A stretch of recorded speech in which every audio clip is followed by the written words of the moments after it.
we're confronted with this sobering reality that around the world, more than 1 in 7 Christians now lives under high levels of persecution. New reports show that more than 380 million believers face discrimination, harassment, or violence because of their faith. Among 50 countries where persecution is most severe, 29 of those countries reported increased violence in the last 2 years. Roughly 9,000 Christians are killed every year. 90% of those deaths reportedly happen in Nigeria. Attacks on Christians and other properties of Christians has reportedly increased 800% since 2018. The most dangerous places like Yemen, Somalia, Nigeria, Pakistan, Myanmar, Christians endure relentless pressure. Some are driven underground, others are detained without trial, stripped of their homes, forced to flee countries altogether. In many regions, violence has escalated sharply with abductions, sexual assault, forced marriages, and targeted killings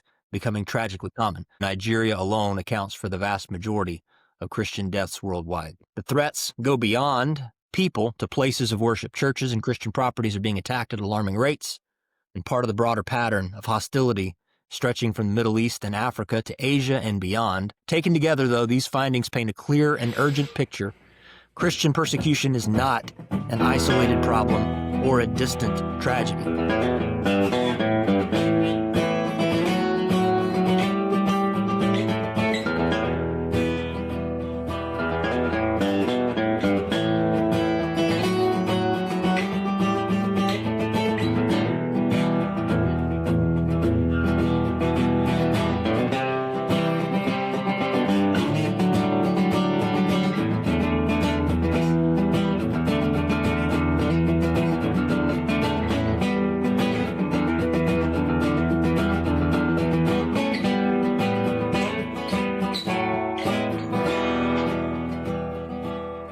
Good day, everybody. Welcome to Fire for Effect, episode 19. My name is James McBride, and we have with us John Jones and Marcus Moyer. Good morning, gentlemen. Good morning. Good morning. Recording this on November 21st in the morning. And this episode, we wanted to talk about the Christian persecution in Nigeria and other places in Africa and around the world. But we want to focus, starting off with Nigeria, simply because, number one, it's been in the news recently. And ironically, it was Bill Maher on September 26th of this year on his show, called out the media, chastised the media for ignoring this story about, I'll say for now, alleged Christian persecution in Nigeria. I think we're going to show here pretty quick. It's not alleged. It's legit. The fact that this issue has not gotten on people's radar. Right, no one's talking about it. It's pretty amazing. If you don't know what's going on in Nigeria, your media sources suck. You are in a bubble. And again, I'm not a Christian, but they are systematically killing the Christians in Nigeria. They've killed over 100,000 since 2009. They've burned 18,000 churches. This is so much more. These are their Islamists, Boko Haram. This is so much more of a genocide attempt than what is going on in Gaza. They are literally attempting to wipe out the Christian population of an entire country. Where are the kids protesting this? Thank you. But he's called out the media, and it's interesting because Bill Maher is an atheist himself, an outspoken atheist, but he sees injustice where he sees it, and he called out the media for not calling it out. So that's kind of what we're going to talk about today. But again, it's not going to be just focused on Nigeria. But I'll give a quick summary of what I asked Grok to give me a summary of what's going on in Nigeria from its perspectives. I asked it from the 2020 to 2025 range, and it says that Nigeria, particularly in the north and middle belt regions, has faced ongoing violence from Islamist insurgent groups like Boko Haram and its splinter faction, the Islamic State West Africa Province. This violence has disproportionately affected Christians, who make up about half of Nigeria's population and are often targeted in areas where they form minorities or where farming communities, predominantly Christian, clash with Fulani herders, often Muslim. Reports from human rights organizations such as Open Doors International, Christian Concern, and the U.S. Commission on International Religious Freedom describe this as systematic persecution, including targeted killings, kidnappings, and church attacks. However, some violence is part of broader insurgencies or resource conflicts where Muslims are also victims, though data shows Christians bearing a heavier toll in religious-motivated incidents. The other reason that we're making this a topic today is because Pastor Mike Pedlow, a frequent co-host on the podcast, and the head of Fourth Quarter Missions, and previous episode we really focused on his mission group there, and he's prayerfully considering whether to directly get involved to support pastors out there in Nigeria.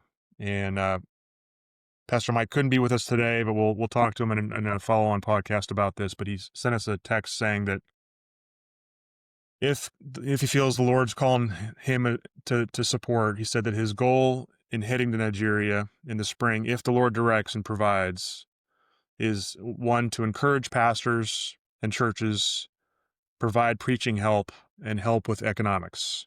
So we're looking forward to having him on the podcast in a future episode to kind of explain that a little bit further. But gentlemen, after that introduction, I'll just turn it over to you for your comments and thoughts on the situation. I'll yield the floor to John first. Sure, I'll take this one. And I'm going to approach this in a very realistic and genuine way here. I'm just a guy trying to run a business and provide for my family. Average, I guess, kind of American lifestyle here. Churchgoer. And I hear this report maybe 6 weeks ago is when I first came across it, and I think it was Bill Maher that I saw talking about this Nigerian persecution. And there was in me this temptation to just kind of shrug it off as in, why should that bother me? Why should that affect me? And I hate that kind of thought runs through my mind. But fortunately, in interacting with this group, I was able to talk with you guys some about it and really find out what's going on here. And of course, it does affect us as Christians here in America. It does have severe implications, but I guess I'm actually going to throw another question out there is how do we express that to your comfortable Christians in a nice, cozy church here in America? How are we supposed to make it clear that, your your church drama and church hurt or whatever church politics that you got going on right now are nothing compared to what's going on over in Nigeria, and how do we create any sense of urgency there? How do we do that without being fear mongering? That's definitely something that I see happens a lot within the context of church people. So those would be my questions. What are we as American Christians, American faithful believers, what are we supposed to think and do about this situation? I'm very thankful that we know somebody like Pastor Mike Pedlow, where if he's going to get involved, we can support him at least. But other than that, I'm going to say, we're always called to pray. But any thoughts as to what else maybe an American Christian citizen should do to even have an influence over something so globally threatening?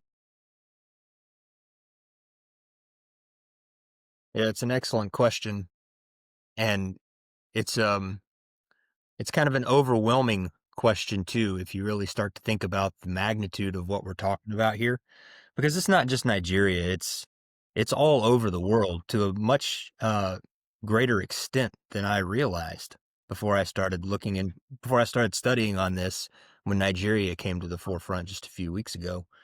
And as with anything of that magnitude, and I'm sure I'm not alone in this, I immediately start to feel extremely small Yes. and helpless and insignificant in light of the magnitude of the problem. And not just this problem, but a number of problems. We talked about this in an episode a few weeks ago about how information derives its importance based on its actionability. And any information that we take on and take in that we can't take any action on starts to breed feelings of helplessness and anxiety. Um, and cases like this, I think, are prone to that. They're absolutely prime real estate for those types of feelings to take root in a heart and a mind. But like we talked about a couple of weeks ago, we're not small. We're not helpless. I read somewhere a long time ago, I think it was on one of those motivational posters sometimes that you see on the wall in like the squadron or, the unit. And it says something to the effect that no individual raindrop believes that it's responsible for the flood. And, um, you know, us as individuals, as individual raindrops, sure, kind of insignificant, taken by ourselves. But together, you can become a flood of overwhelming force. I think where we start, and it's kind of an unlikely place to start too, at least for me, I think, is a word and an expression, emotion that has been on my mind a lot over the last year, maybe two, and that's gratitude. Start by being thankful for what we have, and you really can't be thankful for what you have unless you have something to compare it to. Mm-hmm. And I don't mean that in a bad way. We shouldn't live our lives comparing ourselves to others, but we have so much to be thankful for in this country. And we complain about it a lot. I complain about it a lot, more than I should. We're caught up in our own politics. We're caught up in church drama. We're caught up in first world problems. Thomas Sowell said that incessant preoccupation with statistical disparities is one of the luxuries of an affluent and sheltered life. That defines America. We are obsessed and consumed with preoccupied. We're preoccupied with statistical disparities. Is the white community doing better than the black community? Are the Democrats doing worse things than the Republicans? Is there a gender gap? Is there a pay gap? Or this school versus that school. You turn on the news and you're just inundated with statistical disparities that are designed really to incite public ire. Jim and I were talking last night. They are laced with quote unquote high stakes terminology that are designed to make people angry, to animate them, and to turn them against or for something. Yes. And so I think gratitude, which is, it's great. It's very appropriate at this time of year. We're coming up on Thanksgiving. To contemplate what we have to be thankful for in this country. And I'm so grateful to live here where we don't have the kind of religious persecution that we're talking about today in Nigeria. Yeah, we've got some pressure, but nothing compared to what our brothers and sisters around the world are experiencing. Jesus warned us in Luke chapter 21. He said, "You will be hated of all men for my sake." And he told us not to be surprised when that happens. He said, if the world hate you, you know that it hated me before it hated you. Remember the word that I said unto you, the servant is not greater than his Lord. If they have persecuted me, they will also persecute you. And that comes out of John chapter 15. And this morning, we're confronted with this sobering reality that around the world, more than 1 in 7 Christians now lives under high levels of persecution. New reports show that more than 380 million believers face discrimination, harassment, or violence because of their faith. And that number continues to rise year after year. Couple of articles that I came across this past week. I started kind of collecting the statistics from it. Among 50 countries where persecution is most severe, 29 of those countries reported increased violence in the last 2 years. Over 380 million Christians live in nations with high levels of persecution or discrimination. That corresponds to roughly 1 in 7 Christians worldwide. 1 in 5 believers in Africa face high levels of persecution. 2 out of every 5 Christians in Asia. 1 out of every 16 in Latin America. The last one kind of took me by surprise. Roughly 9,000 Christians are killed every year, according to the BBC data. 90% of those deaths reportedly happen in Nigeria. Attacks on Christians and other properties of Christians has reportedly increased 800%. Jim had mentioned the attacks on churches and Christian schools. Those types of attacks have increased 800% since 2018, according to First Liberty, as captured in Global Christian Relief article that I read. In the most dangerous places like Yemen, Somalia, Nigeria, Pakistan, Myanmar, Christians endure relentless pressure, reports say. Some are driven underground, others are detained without trial, stripped of their homes, forced to flee countries altogether.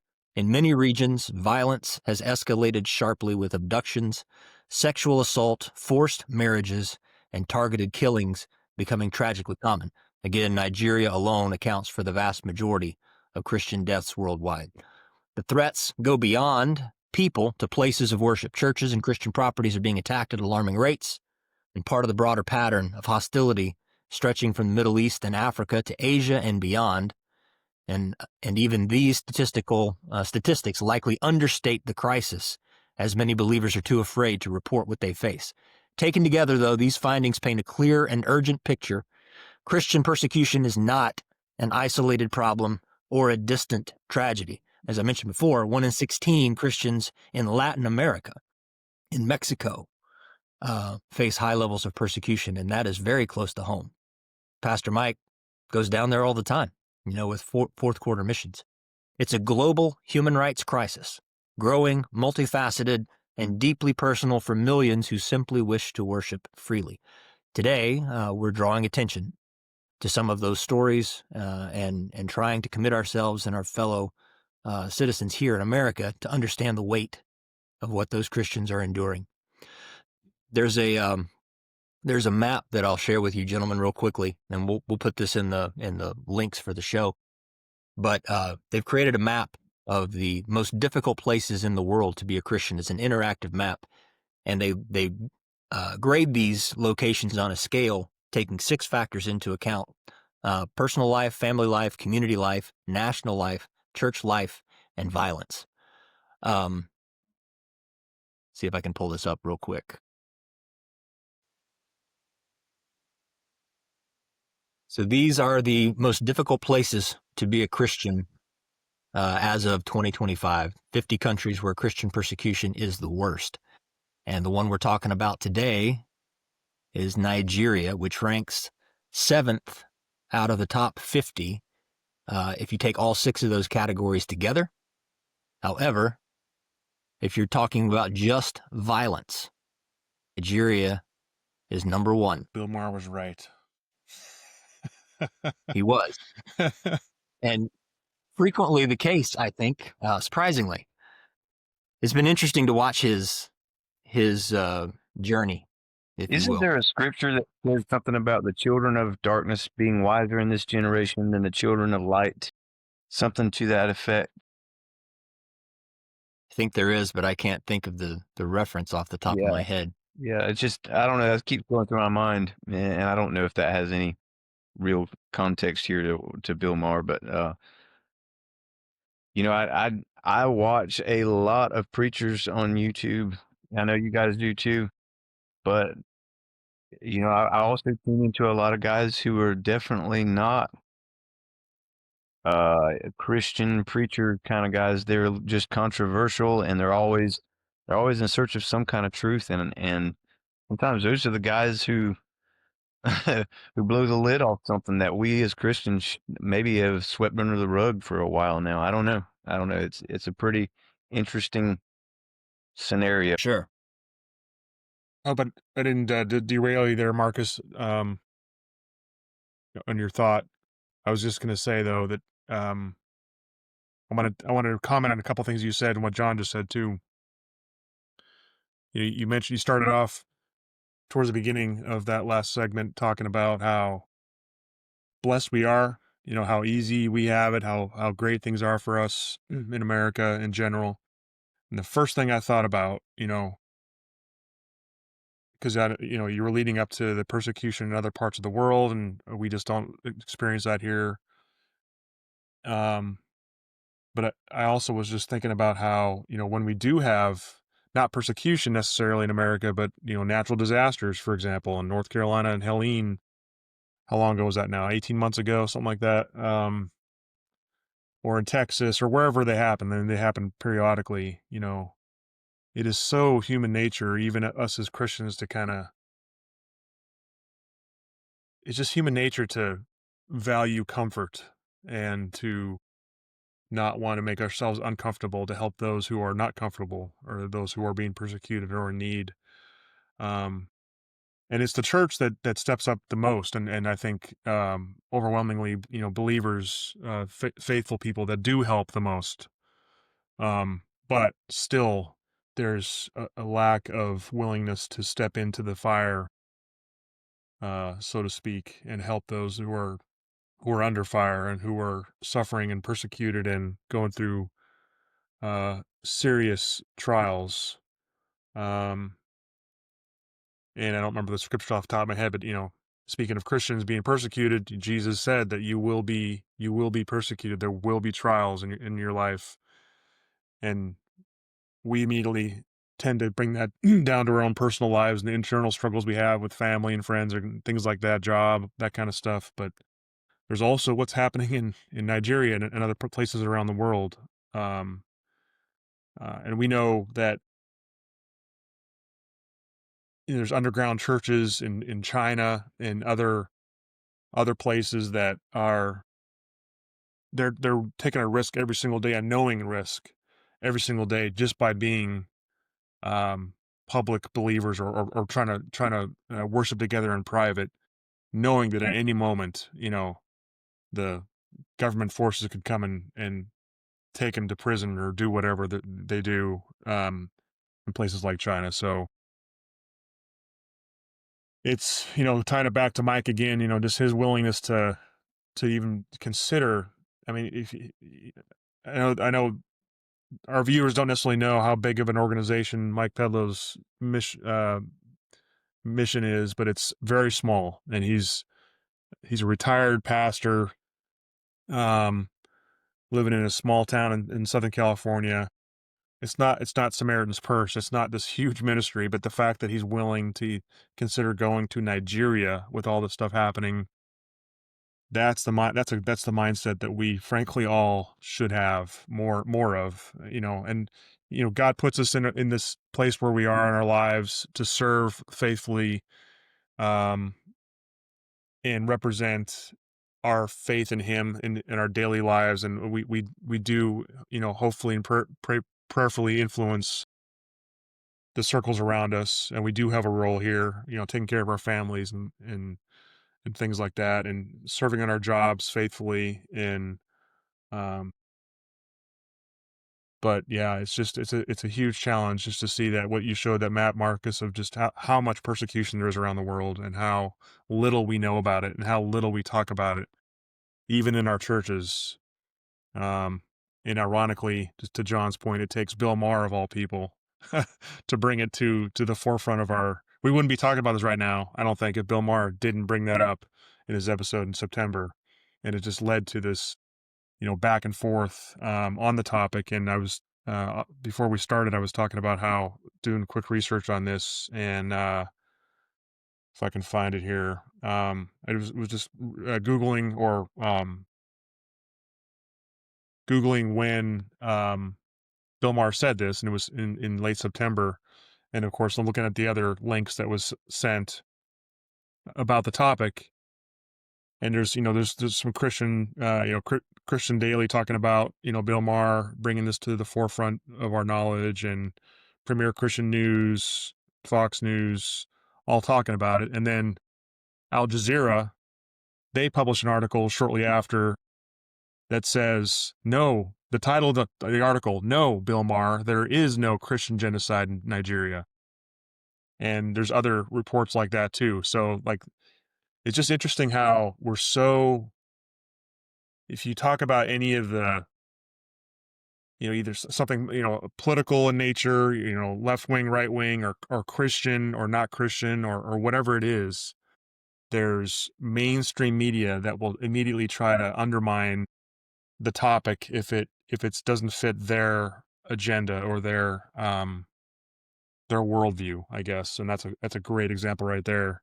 Like, why does Al Jazeera feel compelled to write an article trying to undermine the fact that there is persecution going? I didn't read the article, so I'm not sure if they're quibbling over the word genocide or not. I'm not sure, but why come out and try to undermine the exposure that this is happening?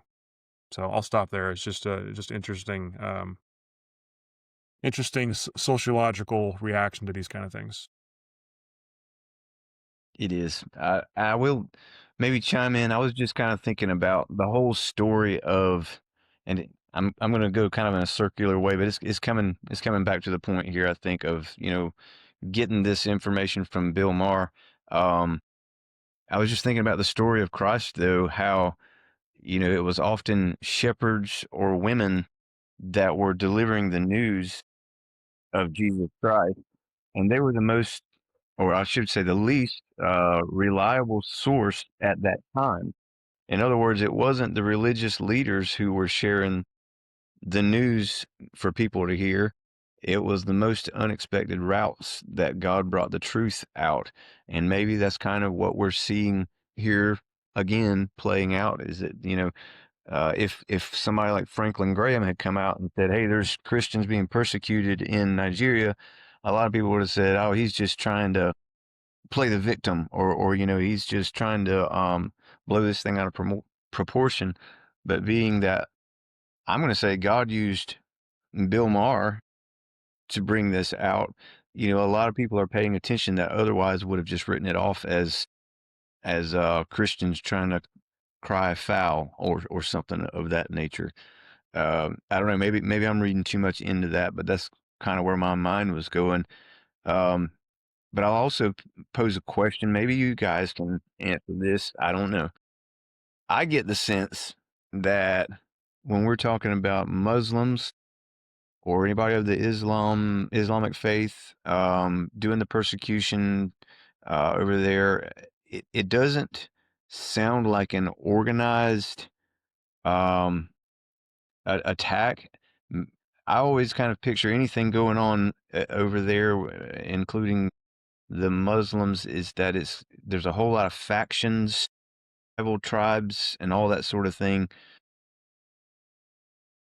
But why all at once? What is going on there? What's got them all stirred up? Was there a major tipping point? Is there any way to know that? Uh, we see we see very little of what goes on over there in our day-to-day life here. So any answers there? Any thoughts on that? I definitely don't think you're reading too much into it, and I loved how you tied that in with the shepherds and the women that are described in the New Testament, because you're right, those were not considered to be reliable witnesses by the powers that be at the time, which is another argument that I've heard in the past for the veracity and reliability of the Bible. Because if you were making up a story, especially in those times, these are not the heroes you would have chosen, just simply because of how those folks were viewed. But as is laced all throughout Scripture, God chooses the simple things to confound the wise, as is written. And so, I'm not calling Bill Maher simple. He's a smart man, but he's an unexpected channel for these types of conversations to come through and to begin. And not just him. I was blown out of the water that Nicki Minaj has come out in support of this. She actually spoke at a United Nations meeting. Was it this past Tuesday? basically just said she also wants to shine a spotlight on this deadly threat so yeah, there's some support and reinforcement coming from some very unexpected quarters. But it's good. There was, to your question that you were asking of like how did all this start? And I think there is some quibbling going on about the term genocide, splitting hairs over what the word means. But semantics aside, the fact is that there are thousands and thousands of Christians dying, whatever you want to call that. They are being hunted and persecuted and killed in places all over the world, Nigeria being the number one on the list now, apparently, for the most violent place for Christians to live. And is it state-sponsored? Because that's normally the way we think about religious persecution, is that it's coming from the government. Exactly. And I don't pretend to be, fully read in on all the nuances of Nigerian politics and how that culture works. But my understanding is that these are not government entities that are coming after these Christians, but it is they are, as I've read, Islamic jihadists who are kind of given free rein to do it by the state government. Mm-hmm. I'll back up just a little, and it's similar, I think, to South America, the drug cartels, right? You can blame Mexico for the drug problem, but it's the cartels that are creating the drug problem. It's not the Mexican government per se that is doing it, but because the Mexican government is so weak, the drug cartels operate with impunity, and the Mexican government, the official government, either can't or won't intervene to stop them. And I think it's similar in Nigeria. It's not the state, as I understand it, persecuting Christians, but the Islamic jihadists that are, the official state in Nigeria either can't or won't do anything about it. So it's bad. And they also try to deny that it's happening. What's that? So it's just bad parenting. Yeah, I think so. That's a great way to put it. Did you guys see that that video?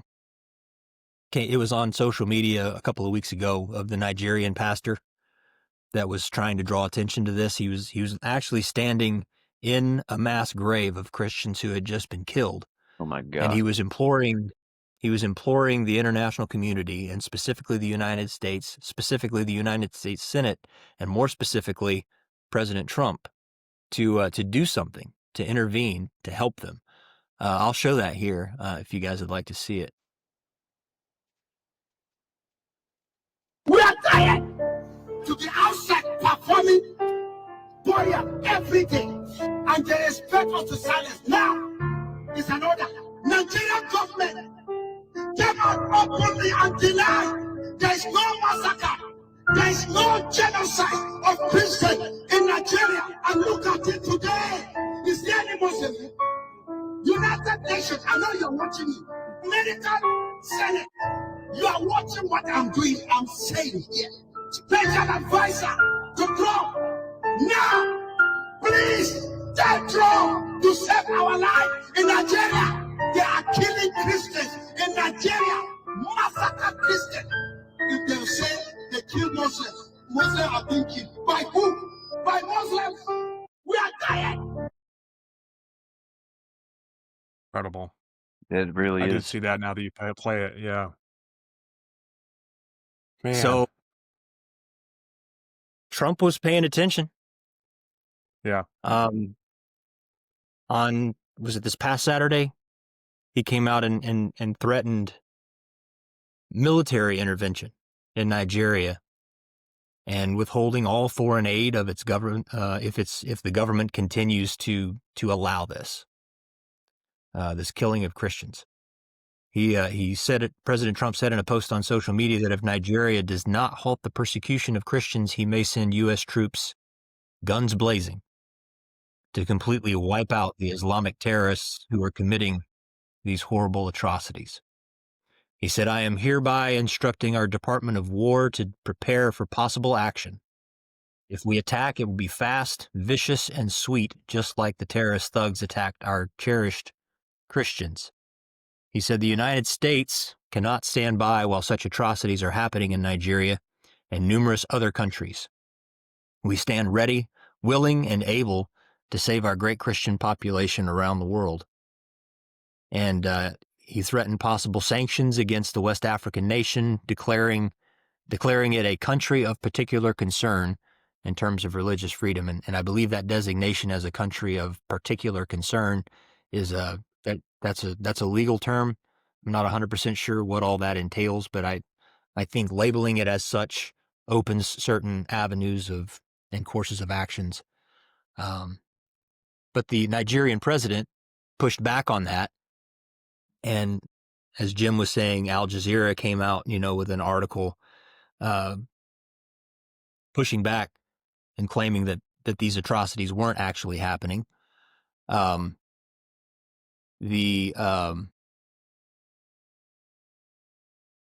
Nigerian president, or is it what's that? indiscriminate, or that it was just indiscriminate, just random. It wasn't targeted, is what they claim. Trying to soften the edges of something that's extremely ugly. But the Nigerian president, Bola Ahmed Tinubu, pushed back on social media, arguing that to characterize his country as religiously intolerant does not reflect our national reality. Religious freedom has been a core tenet of our collective identity and shall always remain so, according to him. But I would say there is thousands and thousands of Christians who would disagree with that assessment.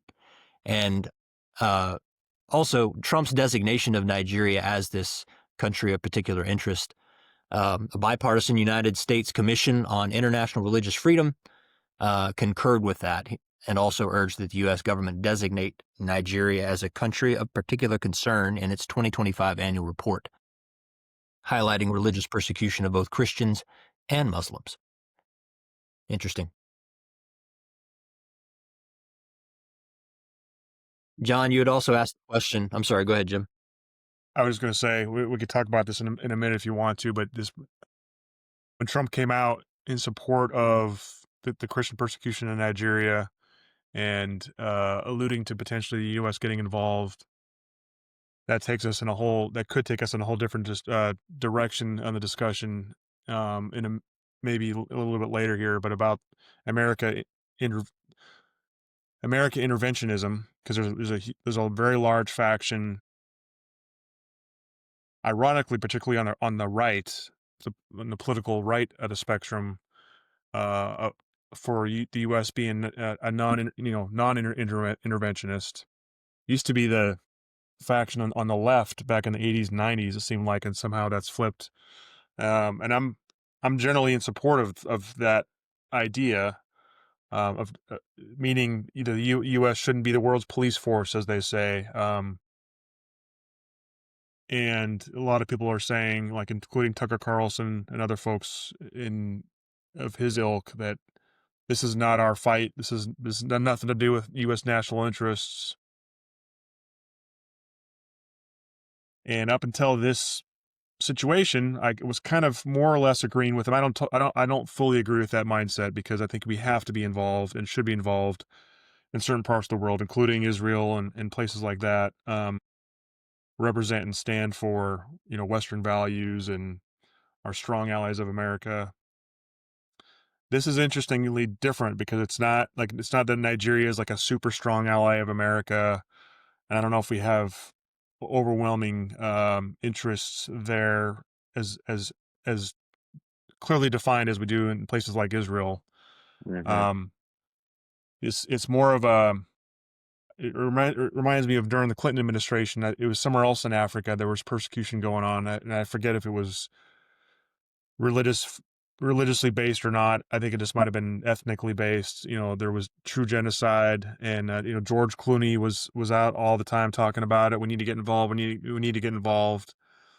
And Clinton really didn't. And I don't know if you guys remember what country that was or what the situation was. Is that Rwanda? It might be Rwanda. Rwandan genocide rings a bell, yeah. And now here we are, with Trump kind of making it part of his brand that he wants to not have wars and be less involved in world affairs around the world with money and troops and that kind of stuff. And now here we are with this situation and him, again, threatening or intimating that we should be involved and should get involved. And I'm torn on it, to be honest with you. I'm leaning more towards we can't just let this happen. And there's ways to get involved, of course, short of armed conflict, which of course he's ramping up to that. It starts with jawboning, or it starts with, speaking, openly about it and hey, has to stop. And it led to the president of Nigeria, responding. And if I'm not mistaken, didn't the president, I think you might have said this, Marcus, didn't the president come to the White House recently? Nigerian president recently, I think. I didn't say that. I think he might have. Oh, Yeah. I think he did. So Trump has his attention. And, again, why is the president of Nigeria allowing this to happen? Could he be doing more? So maybe that alone, maybe just Trump, speaking in his strong Trump-like manner is going to get that government to crack down on this and stop this from happening. We don't know. But I guess I want to open it up to you guys if and when you want to talk about this. I don't want to derail too much yet from the facts of what's happening, because there's a whole bunch more statistics here we can read about that just supports the fact that it is happening and has been happening. That I just thought was an interesting subtopic to talk about, whether we should get involved with troops on the ground, so to speak, or, strikes from the sea or whatever to help prevent this persecution from happening. I think I think that's a natural follow-up. Go ahead. I'm sorry, but I will just say real quickly, I think it will be very telling as to whether we get involved or not, because, I heard all the time whenever we were involved in the Middle East conflict, oh, that's all about oil. And, that's not necessarily untrue. That oil is a big deal. But now we're talking about Nigeria, where there's maybe not this big natural resource, and it's all about a very moral, religious, right or wrong issue. So it's going to be very telling as to whether we get involved or not. But that's really all I can say. I'd really love to hear what your thoughts are, Marcus. I think there are a lot of natural resources in Africa that a lot of countries are interested in. I would like to think that if we get involved, it wouldn't be for that reason. But I'll be honest, I don't know enough about it to know whether or not, we may have an ulterior motive for doing this. It surely wouldn't be the first time that we clothed an ulterior motive in a more noble endeavor.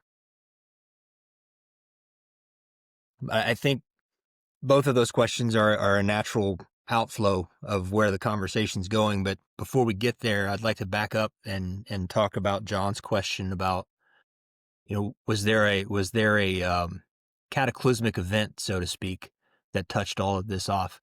And I had the same question as I was thinking about this over the last few days, because one of the things that really caught my attention was something that I saw on Fox News, where they were advertising that 125,000 Christians had been killed in Nigeria since 2009. I deal with numbers all day long in my day job at the Pentagon. And so I'm always interested in statistics and the way they're framed. People say numbers don't lie, and I always say, if you believe that, you've never worked at the Pentagon. Numbers absolutely will lie. If you torture the numbers long enough, they will confess to almost anything. And so that headline is very catching, right? And it catches a lot of, it's a big number, but I was curious, why did they choose 2009 as benchmark for comparison, right? Is it because statisticians do that? They will open or close the aperture based on whatever point they're trying to make in order to get a number that better supports it, right? And so started looking into what happened in 2009. In 2009, the extremist Islamist group Boko Haram launched coordinated attacks against police stations and government buildings across several northern Nigerian states, including Borno, Yobe, Bauchi, and Kano. I'm probably not pronouncing those right. But the Nigerian security forces responded to that threat from Boko Haram with a military crackdown. Those forces, Boko Haram and Nigerian military forces, they fought it out for about 5 days in the last week of July in 2009. There were about 800 people killed. Boko Haram's founder, Muhammad Yusuf, he was captured and then was killed while he was in police custody, and an extrajudicial execution, if you will. And so after that crackdown, surviving members of Boko Haram regrouped under Abu Bakr and launched a violent insurgency that started, I guess, officially in 2010. So that is cited as the starting point for this rise of Islam, this Islamist group, Boko Haram. Their rise to power in Nigeria was the beginning of the woes of the Christian population there. So that's why a lot of the analysis and human rights groups mark 2009 as the beginning of this, because that was when the Boko Haram insurgency began, which has since broadened into a wider conflict involving jihadist factions, including the one that Jim mentioned earlier, ISIS, West Africa. It's this prolonged jihadist conflict that reports, including the one that we mentioned earlier by Inner Society, that's what they reference when they're counting Christian and Muslim victims since 2009, this Islamic uprising. It's really difficult to get precise numbers for how many people have actually been killed. As you would expect, the reports vary widely. There are challenges to getting accurate numbers. Obviously, the Nigerian government isn't interested in the truth of this being told clearly, because as we just read, the president of Nigeria is trying to claim that it's not a problem, or at least not as big of a problem as the world now seems to believe it is. Data collection challenges, especially in those conflict zones. So the numbers vary widely. On the most conservative side that I saw, around 50,000, and then on the high side that Fox was reporting, 125,000. So no matter how you skin that, I mean, even on the low side, 50,000 is a lot of people to die. The latest report by the International Society for Civil Liberties and the Rule of Law indicates that since 2009, since the Islamic uprising in 2009, 52,250 Christians were butchered or hacked to death. Just over 30,000 of those have been killed since 2015. So it's escalating. The rate is escalating. When President Muhammadu Buhari came into power,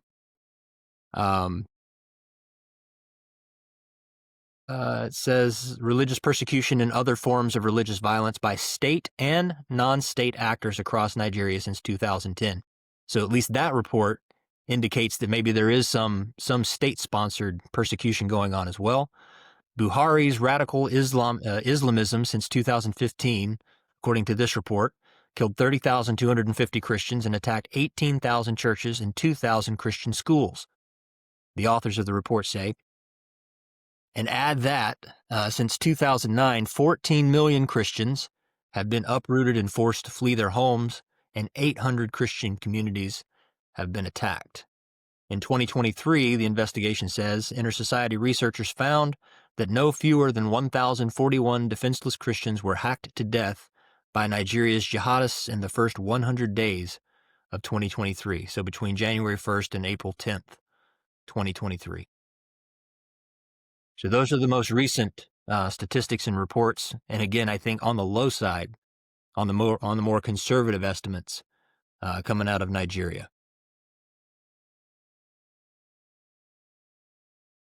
So what can be done about that? I think there's a government response, and there's an international response, a government response, and a personal response that we can talk about here. But I had the same conundrum that Jim was talking about, because after spending 20 years, the better part of 20 years fighting America's wars, it has changed my perspective on what wars are worth fighting. Mm-hmm. And what are we willing to expend the nation's greatest treasure, the blood of its sons and daughters, to defend and protect? And I've become a bit more of an isolationist in that way. Not a complete isolationist, because I do think there are things that we are, we have an obligation, as a Christian nation, and I will maintain that we are, or we were supposed to be. We were founded as a Christian nation. We've strayed far, but as a Christian nation, there are certain things that we are obligated to do, both at home and abroad. How do we reconcile that, though, with, George Washington said we shouldn't become entangled in foreign affairs. That was one of his last warnings before he left office. So where's the line that we have to walk here? Economic sanctions, economic pressure, international pressure, those are things that can and should be done. That goes without saying, I think. But in terms of military intervention, boots on the ground, rounds down range, kinetic actions, what are we willing to do? What should we be willing to do is the question. Can the civilian in the group, can I chime in with a thought, a question?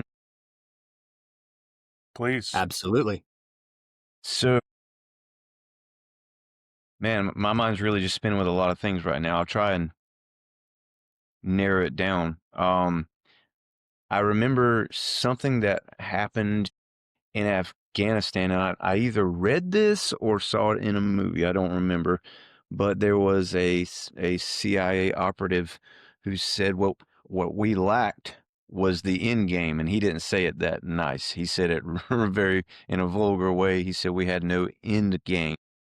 The reason I bring that up is I think maybe that is what we need to keep in mind as a nation. If we're going to get involved anywhere, Nigeria or anywhere, we cannot count on our violence, our guns ablazing to solve the problem. We're going to have a long game in mind. And what I'm referring to when I say that, and I'm way out of my depth here, but we should be able to go over there and establish schools and re-educate the way people think over there, or churches, Christian churches, and have some really strong missionary work going on over there to really get at the root of the problem.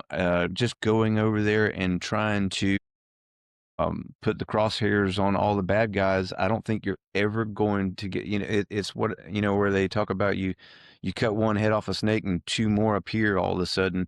I think that's what we would be up against if we just counted on the violence itself to be the solution.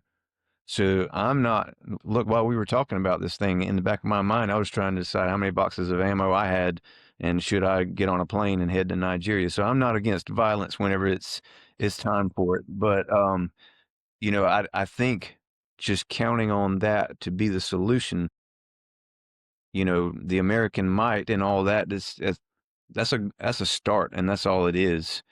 And that right there is where my thoughts kind of tapered off. But I'd love to hear, is there even that kind of backbone in America anymore? Do we have the kind of staying power to not just go over there and shoot the place up, but be willing to stay there and help them rebuild and reconstruct with a better identity? Because that's really what's going on over there, is their identity as a nation is completely torn and ripped apart. And I don't know if we have that kind of our own identity in the United States is torn up right now. So are we in a position where we can even go over there and be there for the long haul? If not, I would almost say we'd be doing more harm than good to go over there. And I'm telling you, that hurts to even say it. To stand by while innocent people are being, as you said, hacked to death, that goes against everything in me. But maybe I'll just stop there and let you guys chime in. You definitely have the military perspective to see, is there, fallacy in my thinking? I think the way Trump has acted so far, both his first term and his second term, you think about recently the strike in Iran, the targeted, limited strikes in Iran of a nuclear capability. If he gives the go ahead to get involved militarily in some way, shape, or form, it probably will be strikes from afar, cruise missile kind of thing, or some kind of airstrikes on Boko Haram encampments, things like that, backed up by good intelligence, so there's not fratricide. That's my guess. And would that spiral in out of control from that point? I don't know. I think probably not in Nigeria itself, but it could lead to maybe a backlash from the Islamic community around the world. Who knows? It could spiral out of control that way. But I don't. Knowing how, observing how Trump seems to operate, he doesn't want to get entangled. He may respond, or he may be threatening to respond. But if he does respond, it'll probably be limited. I'm gonna put this on the screen after we edit, but I want to bring up something that I've generally liked. I don't like everything about Colin Powell, but he does have a thing called the Powell Doctrine. And there's 8 points I'll read here real quick and to give brief commentary, and we can riff off of that. But Colin Powell outlined his doctrine on the use of military force in a 1992 article titled "Why Generals Need to Remember the Lessons of Vietnam," published in the New York Times Magazine and Foreign Affairs. These ideas became widely known as the Powell Doctrine. It was shaped by his experience as a young officer in Vietnam, and later as chairman of the Joint Chiefs of Staff during the 1991 Gulf War. The core questions and rules that Powell insisted must be answered yes before committing U.S. troops to combat are, and this distinction here is troops, so that's different than strikes, but it's still a good framing of the conversation. Number one is a national security interest threatened. We already kind of touched on that. It's not clear if there's a direct national security interest. I will say I kind of argue that there is, in the sense of, to what both of you gentlemen were saying, being a Christian nation, more or less, that's been waning over the last several decades and centuries, but in not responding, that's saying something about what we believe as a nation. And then, of course, in responding, says something about what we believe as a nation. So that has an indirect effect on national security, I would argue, but very indirect. Number two, do we have a clear, attainable objective? Number three, have the risks and costs been fully and frankly analyzed? Number four, have all other nonviolent policy options been fully exhausted? Number five, is there a plausible exit strategy to avoid endless entanglement, to your point, John? Six, have the consequences of our action been fully considered? In other words, what happens the day after, regional reactions, power vacuums, etc. Number seven, is the action supported by the American people? And we're a very divided nation, as we know, so it probably would be a very divided support. And number eight, do we have an international support? So those were his doctrine to shaped by the 1991 Gulf War, which, by the way, when you look at the 91 Gulf War versus 2003, 91 being George H.W. Bush versus 2003 and 20 years on with George W. Bush, George H.W. Bush pretty much followed this doctrine, the Powell Doctrine, and I believe Powell was a Secretary of Defense at the time, so it makes sense, where it was very limited. We had a very limited objective to get Iraq out of Kuwait and protect Kuwait and then leave. And we did exactly that. It was an overwhelmingly successful operation, and it did not lead to. It was called a 100-day war for a reason. It lasted about 100 days total, versus 2003, where we're entangled for almost 20 years. So that's the difference of like doing Powell Doctrine and not doing Powell Doctrine. So I think whether we were to adhere to all 8 of those principles is definitely worthy of discussion, but it's also worth bringing things like this up, because we forget things so easily, like really good principles or concepts from just a couple decades ago, completely lost from our thought process, it seems like. So I'll turn it over to you guys for comments on that. I like what you said there. The Powell Doctrine, that is definitely something that we should remember and consider before we lift a finger to get involved anywhere. We have tripped over ourselves so many times in history because of those very things. We got involved in things without really knowing what is it we want to accomplish here, and how do we even define mission accomplishment, and what's the exit strategy. We failed at that miserably, I think, in Afghanistan, and that pains me to say because I spent time in Afghanistan, more time than I would care to have spent. And the way we left indicated strongly that we didn't have those things nailed down, and the fact that we were there for 20 years. And I could point to similar, even the recurring missions that we do in the Marine Corps, the Marine Expeditionary Units that are deployed all around the world to the hot spots. I did several of those during my time in the Marine Corps, and you would be sent to a theater. You would know you were getting deployed to 5th Fleet or 6th Fleet or whatever, CENTCOM, and in coordination with those places before you go. I was an OPSO. I was the operations officer for the 26th Marine Expeditionary Unit, getting ready for that deployment, reaching out to the combatant commands that we were going to support, asking them, how do you intend to use the MEU when we show up? Because what you intend to have us do is going to affect everything from how we man, train, and equip to how I load the ship. Because if the thing you want me to do when I first show up, if I load the ship wrong and that stuff's in the back of the well deck and I can't get to it, we've got a problem. And it was shocking to me how uncoordinated at times, and they couldn't really give me an answer. It's like, well, why are we going if you don't know what you need us to do? Right. And then you get there and you feel like you're kind of looking for work, theater security cooperation exercises and things like that, which those are useful and we need to do those. But it didn't feel like we had a real pointed mission sometimes. And that's frustrating for people who are spending time away from their families, risking their lives. For what? You need to be able to tell them what they're doing and how do we know when we've accomplished it. Sorry, I went off on a rant there. That wasn't intended. But I would say that America historically is not a reliable ally. John's question, do we even have the staying power? I think there are individuals in America who do, but as a country, I don't know that we do. And that pains me to say as well, because I love this country.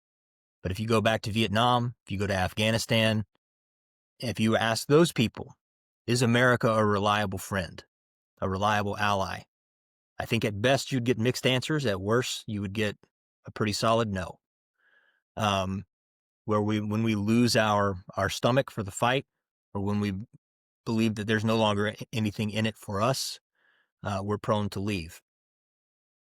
I would also say, Jim was saying that if Trump does take action, it'll be in a very limited way, airstrikes or whatever. And I think you're probably right. But I would also hearken back to our last 80 years of history, and I would argue that limited wars do not work. If anything, they create future problems, they create future enemies, and we need to look no further than Afghanistan from the 80s through when we withdrew. In the 80s, when Russia was the occupier in Afghanistan, we were supporting, as the United States, in a very limited way, we were supporting the Mujahideen against the Russians, supplying training and weapons. And then lo and behold, and our thought process is that the enemy of our enemy is our friend, right? But 20 years, fast forward about 20 years, less than 20 years actually, and we go into Afghanistan, and now we're fighting the Mujahideen. We spent 20 years fighting the people that we used to help, and they're using some of the same weapons we gave them now against us. And the people who are, and those people citing their reasons, everything from September 11th through their resistance all the way through our withdrawal from Afghanistan, they're upset at us because they feel like we came over to their country and did whatever. The bombs that we dropped that killed somebody's parents, and now they grew up to be an extremist, a jihadist that hates America. And so those limited strikes, while they seem prudent at the time, I don't think they work, and I think they cause a lot of trouble down the road potentially as well. Switching gears a little bit of whether or not we need to do anything, and should we? This is something that I talked about. I was invited up to Pennsylvania to speak at the 10th anniversary of an organization called Wings for Our Heroes, and it's a veteran organization that helps disabled veterans and helps them get out and enjoy outdoor recreational therapy. And what I talked about up there, it came to my mind as we were having this conversation, because I think it's applicable. I was using the illustration from Luke chapter 10, where Jesus told the story of the Good Samaritan, and where he was telling this young lawyer who was asking him the questions about what the greatest commandment was, and Jesus said, well, there's two. Love the Lord your God with all your soul, mind, and strength, and then love your neighbor as yourself. The entire rest of the law hangs on these two commandments. And then the young man, kind of a smart aleck, I think, at least in my mind, my vision of him, asked Jesus the question, well, who is my neighbor? And Jesus proceeds to tell the story of the Good Samaritan, of the religious leaders who passed by the man who had been attacked, who had fallen among the thieves, is the term that the Bible uses, on the Jericho road. And the Samaritan, the unlikely person who stopped and helped this man, Jesus says, of all of these people that I just described, who was the neighbor? And of course, it was the one who helped. And my point at the Wings for Our Heroes was that our veterans are the ones who have stepped forward. They have been the good neighbors, defending those and helping those who have fallen among the thieves. And I think there's a good lesson there. We should reach out a helping hand to help those who have fallen among the thieves. But my question then is, well, who punishes the thief? Yeah. Who punishes the attacker? And that was also the role of our military and of our veterans. What warrants our time and attention, our talent, our treasure, and our time is the question. And then to what extent? True, I think would show, as I said before, a limited war. We need to be very careful with that. It's kind of like, carrying a gun for personal defense. You don't pull it out and wave it around to make a statement. If you pull it out, you better pull the trigger. And when you pull the trigger, you better mean to kill. So I think we have to be very careful with our intervention and be ready to do what's necessary if and when we decide to pull that trigger.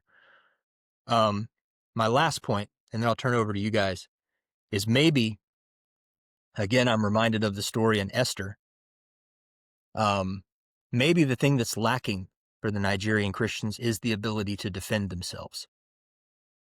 And maybe that is something that we can help with.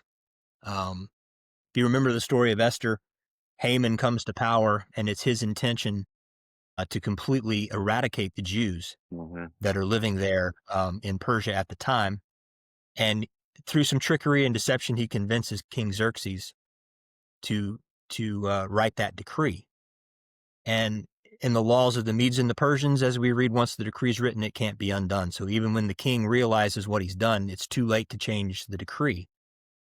Mordecai, of course, comes to power, and the solution is, well, since you can't call off the dogs, so to speak, the next best thing is to arm the potential victims.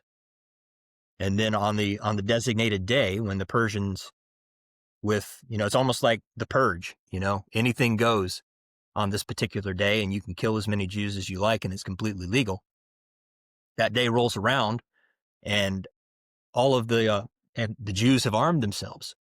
And so every person who tries to avail himself of that decree is met with stiff resistance, and it goes very poorly for those who are coming after the Jewish people during that 2-day period. And they were delivered from that particular threat, and they still honor that occasion to this day in their holiday at Purim that they celebrate every year. And so maybe that's at least part of the solution, is to arm the victims.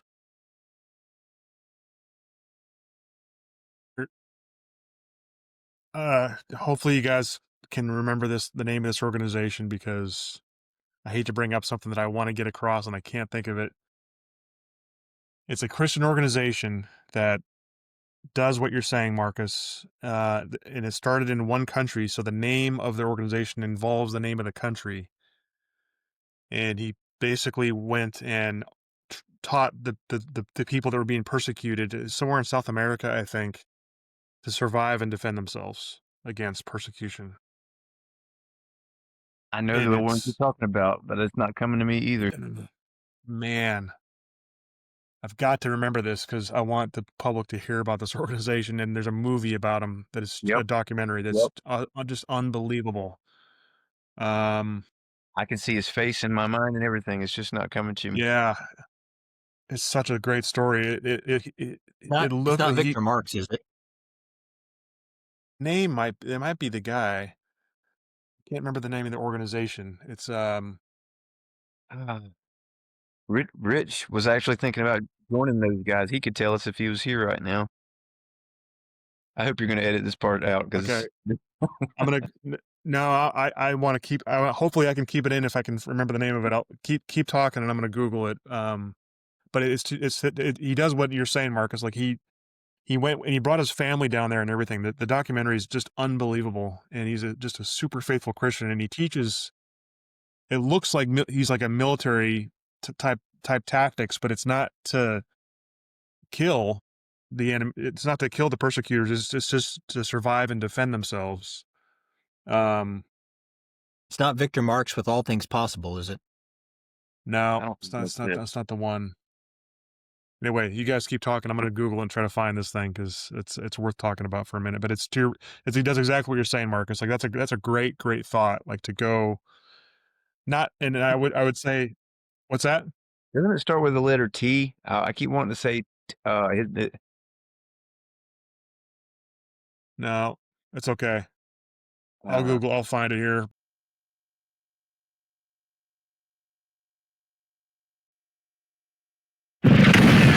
Well, you have one life, and you might as well go for it, because what are you going to hold on to?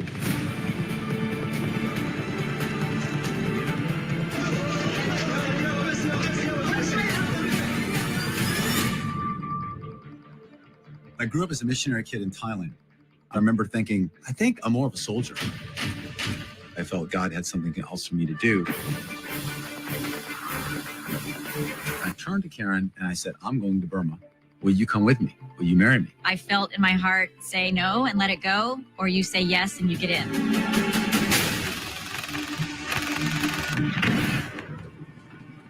I have no other plan. Just go. Go to the sound of the guns, go to the sound of need, and trust God to show you how you can be useful.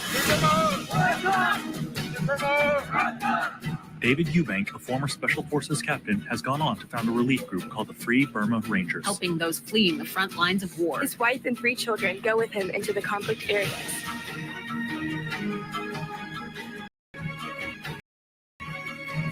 As we did these relief missions, more and more ethnic people began to join us. I want to go and help my people as I can.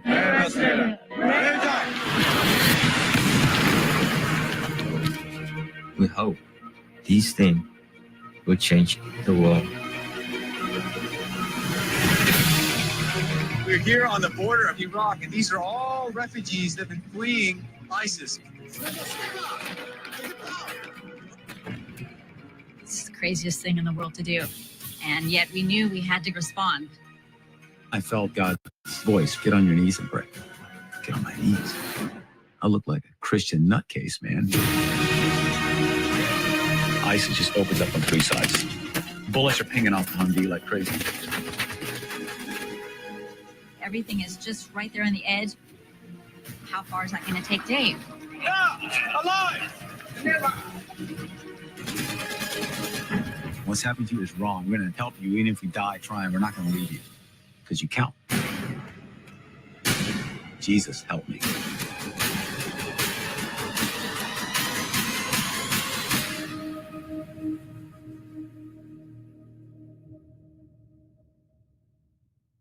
But it's you know, to Marcus, to what you're saying, like, you know, I don't think what you're saying is like doing what we did with Afghanistan when the Soviets were fighting in Afghanistan, having the CIA go and arm and train the Afghanis, which, as you pointed out, led to, you know, them now then fighting us years later. But from the angle of what we're talking about, like kind of a faith-based maybe angle of teaching these people that are being persecuted how to protect themselves, defend themselves, in a Christian way. That's a really great idea. So I'm going to have to get off here in a minute because I got to get go in a different direction. But I was just thinking, you know, based on what we have said, my takeaway from this is, and based on Jim, I love that Colin Powell kind of system to go by. Based on what we're saying here, you know, if it were up to us three to make the decision, I don't think the United States as a government, as military power, should or would get involved by what we have described here. But just like with Hurricane Helene, when the government dragged its feet or couldn't get involved for whatever reason, the church stepped up. Again, in this situation, I think that's what we're in agreement on, is this is a time for the church to step in, because I can't imagine us turning a blind eye to what's going on to the Christians over there at all.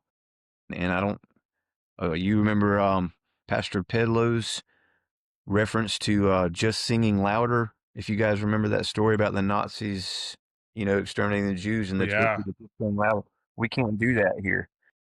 We can't do that. We definitely have to be willing to get involved, I believe, but as a church, and not just say, yeah, send in the airstrikes and whatnot. That's my takeaway from it. If before I go, if there's anything you guys want to correct or input on that, would be great. I think that's kind of where I'm landing on this for now. I mean, maybe something will happen in the weeks to come that'll change my mind, but something needs to be done. I don't know that it's the U.S. military's job to do it. I think other organizations have come up, like the Voice of the Martyrs. They're, I think, a really good organization that is trying to, you know, highlight this type of persecution and draw attention to it to help protect them. Yeah, I also think that, sorry, Jim, didn't mean to cut you off. No, go ahead. Go ahead. You're good. The other reason why I think the military option is not the best one, because it doesn't really solve the problem. Just like we saw in Afghanistan, as soon as that military force is withdrawn, there's now a vacuum that is immediately going to be filled by the original threat. And if the people that are left to deal with that aftermath have not been given the tools and the knowledge to deal with the threat themselves, they're no better off, maybe even worse off now. That's the situation that we left people in Afghanistan, when the Taliban just overnight, you know, came back into the vacuum that was left when the U.S. withdrew. Probably making the problem worse than ever. Probably. Huh. While we're talking, I just found this organization. I can't vet it, you know, in real time here, but it's called Equipping the Persecuted. And it's specifically what we're talking about here. It says 17 Christians are killed for their faith every day in Nigeria. We're taking action. So I'll try to vet this after we finish to see if it's a looks like a good organization. Their mission, it says 90% of all Christian persecution deaths worldwide happen in Nigeria from 2022 to 2023. The mission of Equipping the Persecuted is to take action to save lives and prevent terrorist attacks. Our goal is to protect, rebuild, and strengthen families in both body and spirit. We are prepared with the resources necessary to respond to an attack within 24 hours. Wow. We provide medical aid, food, and prayer team to comfort victims, and you can help save the life of a persecuted Christian by donating. So that's interesting. I'll tell Mike about this organization. That's great. Yeah. That brings us down to the last point, and I know John's got to go soon. So we talked about an international response, potential government response, pros and cons there. The third one is a personal response. And John, you mentioned earlier, of course, and we've said it over and over on this podcast, that the very first and last, the best and least thing that we can do is pray. Absolutely. We should. We can support those who are actively ministering to the Nigerians, people like Pastor Mike and this group that Jim just found. Pastor Mike, as we said before, is planning in the spring, Lord willing, to go to Nigeria. And the stated goals of Fourth Quarter Missions is to encourage pastors and churches to provide preaching help and to provide financial assistance. And then people can donate to Fourth Quarter Missions. Depending on what Jim finds out about this other organization, they could donate there. If they can't personally get involved, they can support those who are. And I go back to what I said at the beginning. No individual raindrop feels like it's responsible for the flood, but every raindrop is important collectively. And so whatever I can do as a lone raindrop over here, in concert with all of the other rain that's falling around the country and around the world, that's not nothing. And it reminded me of something that Robert F. Kennedy said back in 1966. He said, "Few will have the greatness to bend history itself, but each of us can work to change a small portion of events. And in the total of all those acts will be written the history of this generation. It is from numberless, diverse acts of courage and belief that human history is shaped. Each time a man stands up for an ideal or acts to improve the lot of others, or strikes out against injustice, he sends forth a tiny ripple of hope, and crossing each other from a million different centers of energy and daring, those ripples build a current that can sweep down the mightiest walls of oppression and resistance."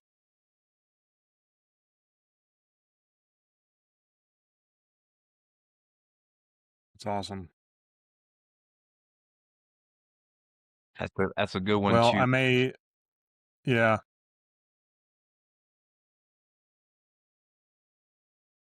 I may end up, I'm so adamant to find this organization.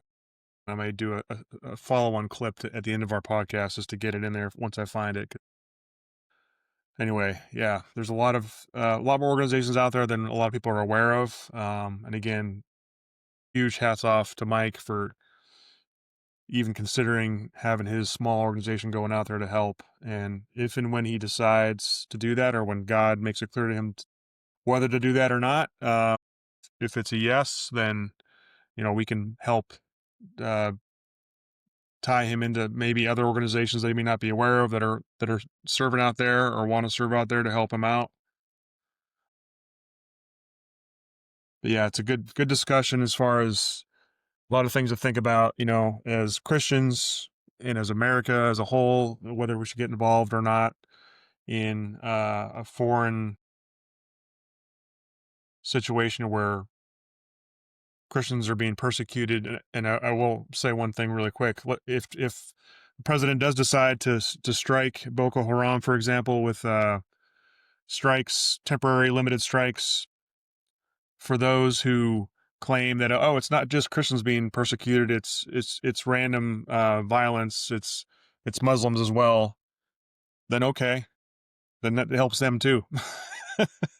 If this terrorist organization is capped off at the knees, then that helps everybody. It's not that we only want to protect Christians; we want to protect violence and death of anybody.